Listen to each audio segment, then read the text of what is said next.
So Neil seemed to struggle a little bit at the donor dinner. Yeah, at one point I saw him in the corner and he was just like talking into his phone. And then at the dinner table he did a little better. We're all uncomfortable with those things, you know. We had our big fundraising gala last night and the actors were there in costume, in character.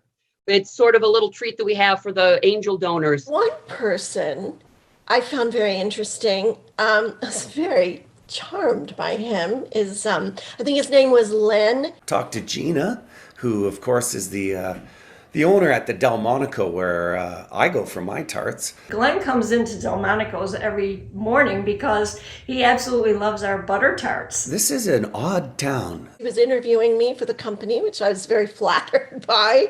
And he asked me such... I had on a fisherman's sweater, and we've decided to go with a mustache. I was looking around the room trying to find Neil.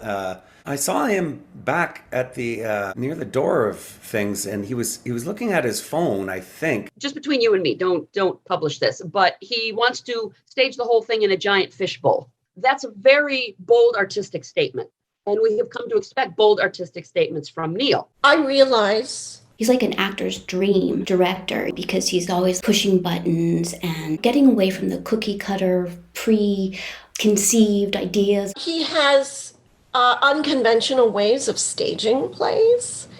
I'm all for it. If you want to take me into the park and...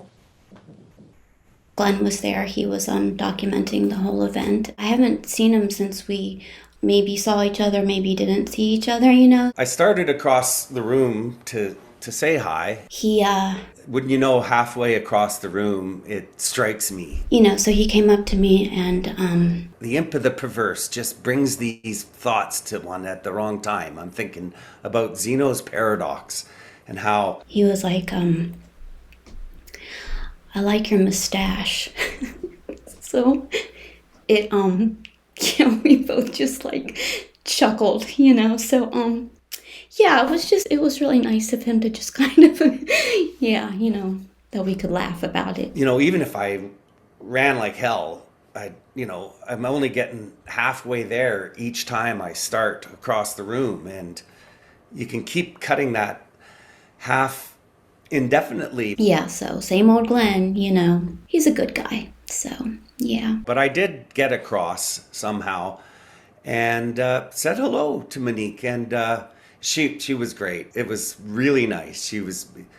Many interesting people, most of them married. And the singles were too young for me, although, you know. He has told us this joke time and time again. I think he forgets that he tells it, you know, every time he comes in. But we have to laugh, and we do laugh at him. Who can't hear the distant thunder typically? You can't tell me the angle of something that's been folded. Canada knows about the Blethers Festival. I like to say that we're third behind Shaw and Stratford, but the US not so much. I was an English major in college. So I really did the outreach, the school groups with the over 55 communities, with the Red Hat Society, things like that, and really, really get the groups of people to know that we exist. I could come to rehearsals.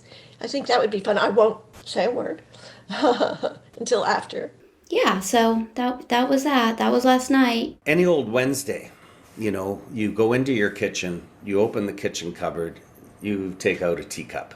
That's one of the Wednesdays. That's kind of a neutral Wednesday. On another Wednesday, you have gone to that cupboard and you grabbed a cup and it knocked over a glass and it broke.